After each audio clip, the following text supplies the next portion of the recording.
Welcome back to Bluegrass on this beautiful Friday morning. Charlotte and I have Perry out. Perry is kind of a nervous golden retriever. And what are we going to do with Perry over the next 3 weeks, Charlotte? We're going to make her less nervous. We're going to make her less nervous, okay? And so we have paired Perry up with Annie. Annie is just a few weeks older than Perry.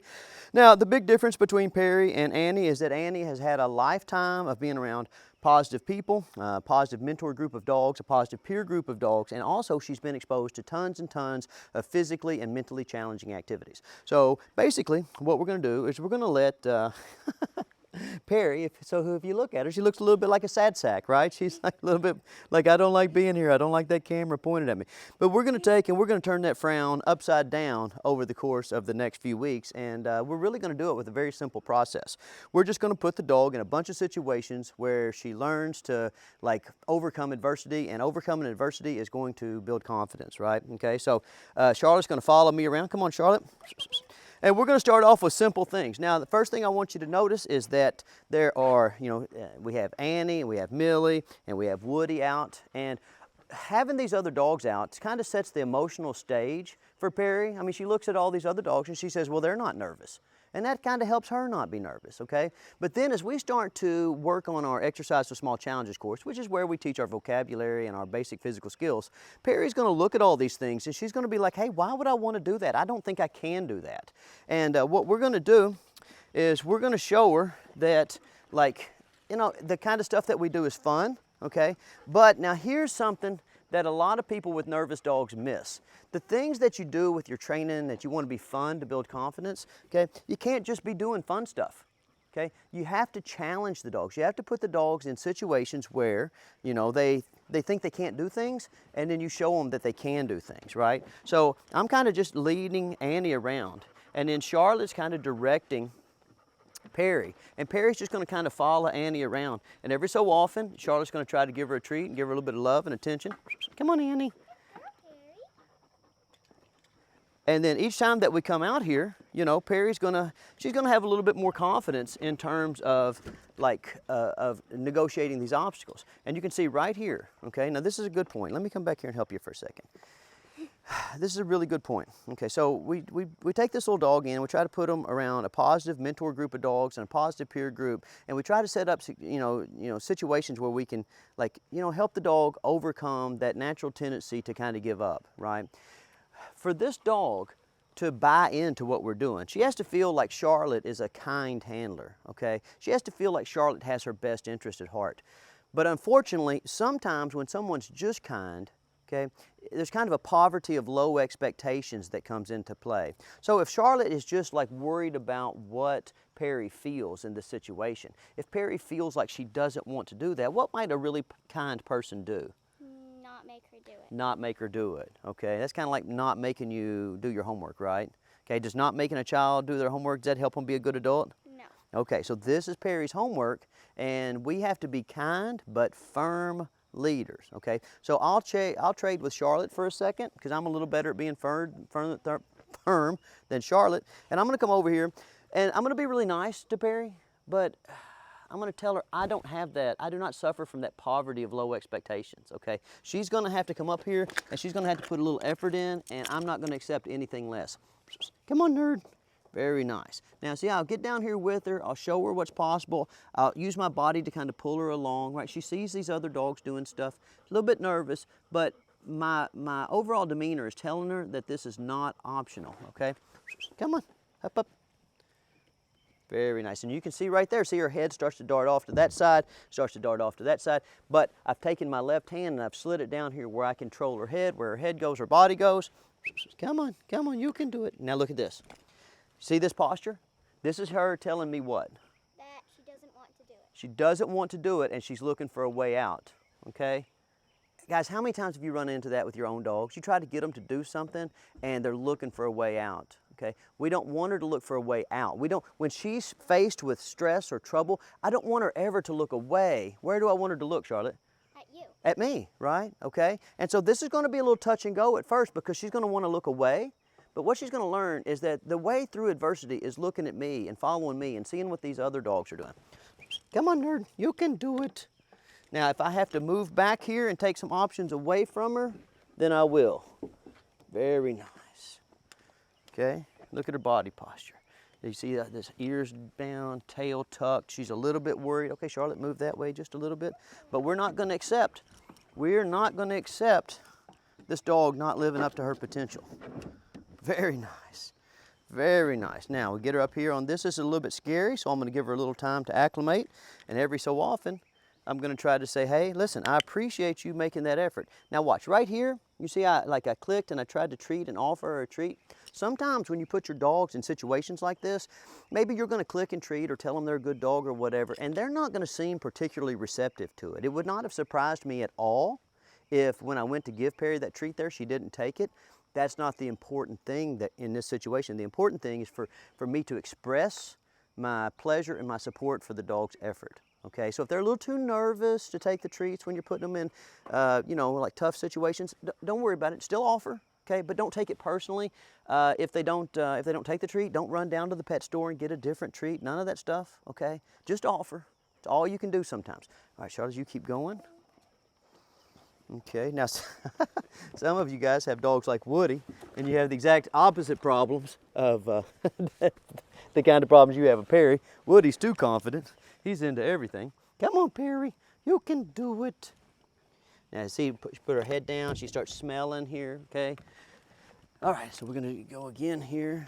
I'm just gonna say, look, it's not an option, you know. Failure's not an option. Failure's not an option. She says, I can't do it, Stonnie. I say, yes, you can. Okay, and this is what I mean about you want to be kind, but you want to be firm, okay? Because you're not, like, listen, you are never doing your dogs or children any favor when you let them not live up to their potential, okay? Life, I say this in all the videos, life is not about potential. Life is about realized potential, right? Okay? Come on, come on. Very nice. Okay, very nice. Now you see here, can you see that, cameraman, where her body language, you know, she's really trying to get away from what we're doing. And that's something that's never going to happen here. She's never going to get to just skip out on her schoolwork. Okay, she's always going to have to do her schoolwork. The only thing that's going to change over the next few weeks is the amount of effort I have to put into helping her. Now notice there's a key word there. Charlotte, what key word did I just use?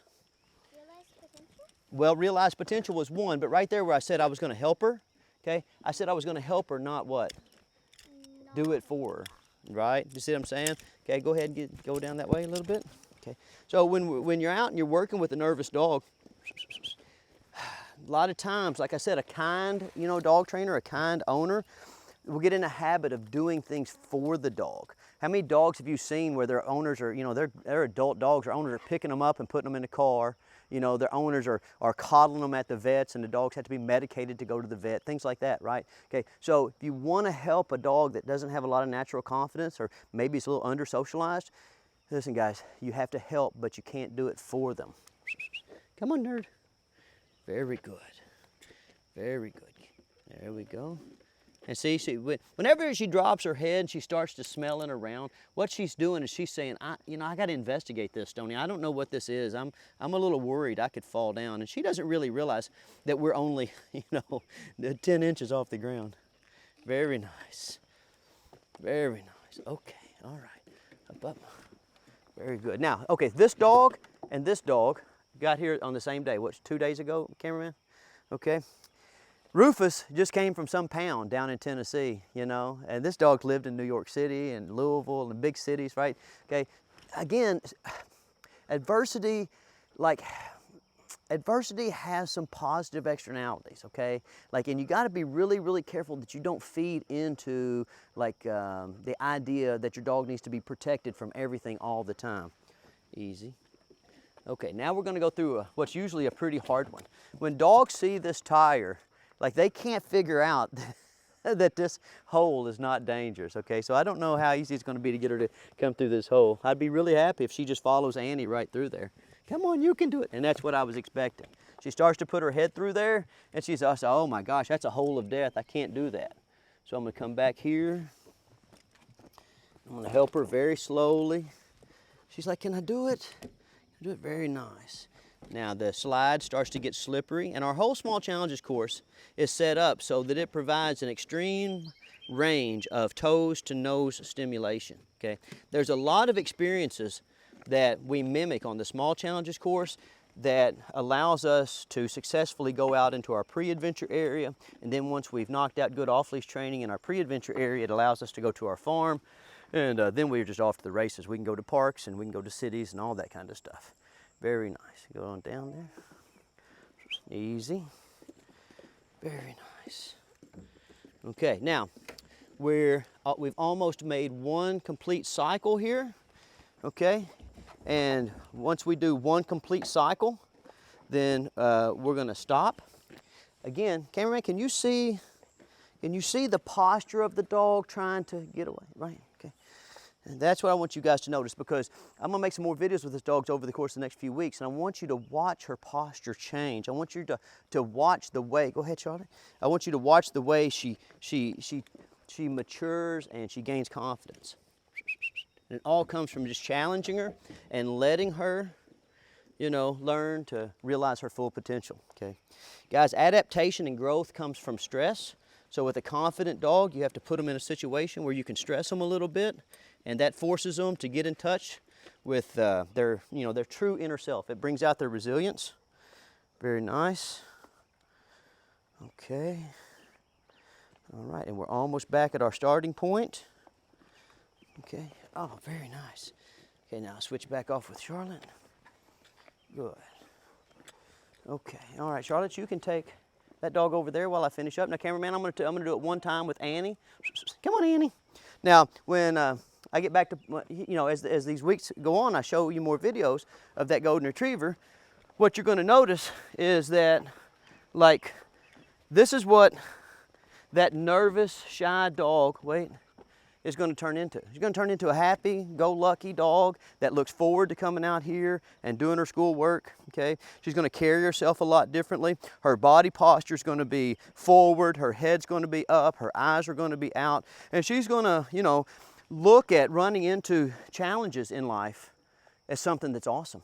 You know, and that's what we want to have happen. We want these dogs, every time we go out, we want them looking forward to whatever happens, okay? Some of the stuff that's going to happen is going to be easy and some of it's going to be hard, but we want to make sure that the dogs know whether it's easy or hard. Like, if we're involved in it, it's going to be an awesome experience overall. Very nice. Wait. Easy. Notice the lack of tension in my leash. Very nice. You a smart dog. Up. Easy. Wait. Very nice. Okay, so that's what we're going to turn Perry into over the course of the next few weeks. And all you got to do is follow along. And if you have a nervous dog, you know, get out and do some stuff, guys. And that's all it really is. What we're doing is we're getting some, you know, like a growth through progressive exposure. So each week we're going to expose the dog to more things, and we're going to hold the dog to a little higher standard. And then we use a concept called progression based on mastery. Every time the dog masters a given level of adversity, well, we ratchet up that adversity a little bit until we have a fully actualized dog that's realized its full potential. All right, I'll see you guys next week.